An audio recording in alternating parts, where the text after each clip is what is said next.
अस्सलाम वालेकुम नाज़रीन, वेरान टीवी न्यूज़ में आओ या सायरा सुमरो ऐं बुलेटिन में असां सां गॾु साथ ईंदो मुबशिर सोलंकी। सभ खां पहिरीं हिक नज़र हेडलाइन ते। अमेरिका जे जंग बाबति वज़ीर पेट हेगेस्ट चयो त ईरान कंहिं बि सूरत में एटमी हथियार नथो ठाहे सघे। असांजे ॻाल्हियुनि वारी टीम ईरान सां ॻाल्हियूं करे रही आहे। ईरान असांजे दिफ़ाई सलाहियतुनि जो मुक़ाबिलो नथो करे सघे। आबनाई हरमस खे खोलाइण लाइ ईरान जो इंफ्रास्ट्रक्चर तबाह करे छॾींदासीं। अमरीकी फ़ौज जे जनरल डेन केन चयो त अमरीकी फ़ौज के बि वक़्तु ईरान ख़िलाफ़ ऑपरेशन लाइ मुक़बिल तयार आहे। असां जेतिरो वक़्तु चाहियूं था आबनाई हरमस जी नाकाबंदी जारी रखी सघूं था। आबनाई हरमस जी नाकाबंदी जो मक़सदु ईरान खे तेल विकिरो करण खां रोकण आहे। ईरान जी मदद कंदड़ हर जहाज़ जो पीछो कंदासीं। ईरान वाइदो न कयो त हाणे वारी वेढ़ इंतहाई ख़तरनाक ऐं दर्द ॾींदड़ हूंदी। वज़ीर आज़म शहबाज शरीफ़ जे क़तर जे अमीर सां मुलाक़ात। विच ओभर जी सूरतहाल ते गौर विचा। पाकिस्तान जी कोशिशुनि ते ख़्यालनि जी ॾे वठि। दुआ पहुचण ते वज़ीर आज़म जो शानदार इस्तक़बाल। सलामी ॾिनी वई। सऊदी अरब जे दौरे दौरान वज़ीर आज़म शहबाज शरीफ़ जी सऊदी वली अहद शहज़ादा मोहम्मद बिन सलमान सां 2 कलाक डिघी मुलाक़ात। विच ओभर जी सूरतहाल अमेरिका ईरान ॻाल्हियुनि ते ख़्यालनि जी ॾे वठि। सऊदी वली अहद सां मुलाक़ात में नायब वज़ीर आज़म इसहाक़ डार बि मौजूद हो। शहबाज शरीफ़ पंहिंजे बयान में चयो त अमेरिका ईरान ॻाल्हियुनि खे अॻिते वधाइण खिते में पाइदार अमन ऐं इस्तिकाम लाइ कोशिशूं जारी रखंदासीं। फील्ड मार्शल सैयद आसिम मुनीर जी ईरानी परॾेही वज़ीर अब्बास अराग़ची सां तेहरान में मुलाक़ात। खिते जी सूरतहाल ऐं अमन ॻाल्हियुनि जे हवाले सां ख़्यालनि जी ॾे वठि। मुलाक़ात में गौर वज़ीर मोहसिन नक़वी समेत ईरानी जे आला क़यादत शरीक। ईरानी परॾेही वज़ीर अब्बास अराग़ची पाकिस्तान तरफ़ां ॻाल्हियुनि जी मेज़बानी ते थोरा मञींदे चयो त हू असांजे वेझनि ऐं अज़ीम बतरफ़नि लाॻापनि जी अकासी करे थो। फील्ड मार्शल आसिम मुनीर जी तेहरान में आजियां करे ख़ुशी थी। ISPR मूजिब फील्ड मार्शल जो तेहरान दौरो ईरान ऐं अमेरिका विच में सालसे जी कोशिशुनि जो हिसो आहे। वफ़ाक़ी गौर वज़ीर मोहसिन नक़वी फील्ड मार्शल सां गॾु आहे। परॾेही खाते जे तर्जुमान ताहिर हुसैन अंद्राबी चयो आहे त पाकिस्तान खिते में अमन लाइ सरगर्म आहे। पाकिस्तान जे टियाकरे सां अमेरिका ईरान विच में जंगबंदी मुमकिन थी। वज़ीर आज़म शहबाज शरीफ़ इन वक़्तु 3 मुल्कनि जे दौरे ते आहे। मीडिया खे ब्रीफिंग ॾींदे परॾेही खाते जे तर्जुमान वधीक चयो आहे त अमेरिका ईरान विच में अमन ॻाल्हियुनि में वज़ीर आज़म किरदारु अदा कयो। इसहाक़ डार ऐं संदसि टीम अमन ॻाल्हियूं मुनक़िद करण लाइ कोशिशान रहे। पाकिस्तान खे सऊदी अरब तरफ़ां $2 अरब मिली विया। स्टेट बैंक तस्दीक कंदे चयो त नाणे वारी वज़ारत खे सऊदी अरब तरफ़ां $2 अरब 15 अप्रैल ते वसूल थिया आहिनि। सऊदी अरब पाकिस्तान खे $3 अरब डिपॉज़िट करण जी ख़ातिरी आहे।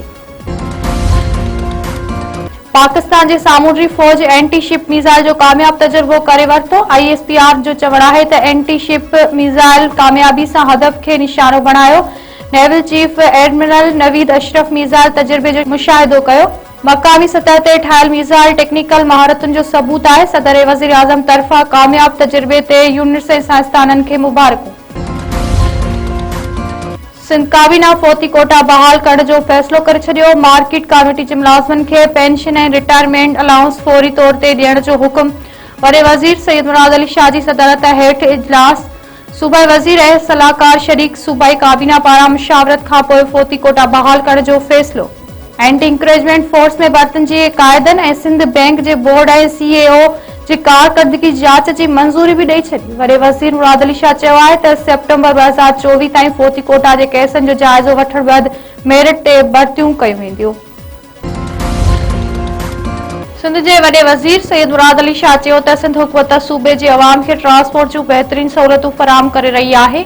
सभ खां पहिरीं इलेक्ट्रिक बसूं सिंध हलायूं। कराची में ख़ासि माण्हुनि जी ख़िदमत लाइ बहितर ख़िदमतूं अंजाम ॾींदड़ NGOs में रोक इनामनि जी तक़सीम वारी तक़रीब। वॾे वज़ीर सैयद मुराद अली शाह तक़रीब खे ख़िताब कंदे चयो त ख़ासि माण्हुनि जे हक़नि लाइ सिंध असेंबली मां बिल मंज़ूर करायो आहे। गुज़िरियल साल 400 बिलियन रुपया बजट रखी हुई, हाणे उनखे डबल कयो वियो आहे। समूरनि NGOs ऐं समाजी इदारनि जूं कोशिशूं तारीफ़ जोगियूं आहिनि। ख़ुसूसी माण्हुनि जी राह में आयल रुकावटुनि खे ख़तमु कंदासीं। टंडो मस्ती में कारे इल्ज़ाम हेठि सरेआम गोलियूं हणी नारी रुबीना चांडियो खे क़त्ल करण वारो केस। पुलिस गिरफ़्तार। इन जवाबदारनि खे अदालत में पेश करे छॾियो। जवाबदार केसर चांडियो पारां ॾोह जो इतराफ़ अदालत दुरिंजा दलील ॿुधण बैदि जवाबदार केसर चांडियो खे जेल हवाले करे छॾियो।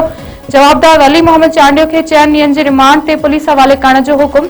पुलिस जे चवण आहे त केस जी जांच खे शफ़ाफ़ बणाए जवाबदारनि खे कानून मूजिब सज़ा ॾियण लाइ समूरा कदम खंया पिया वञनि।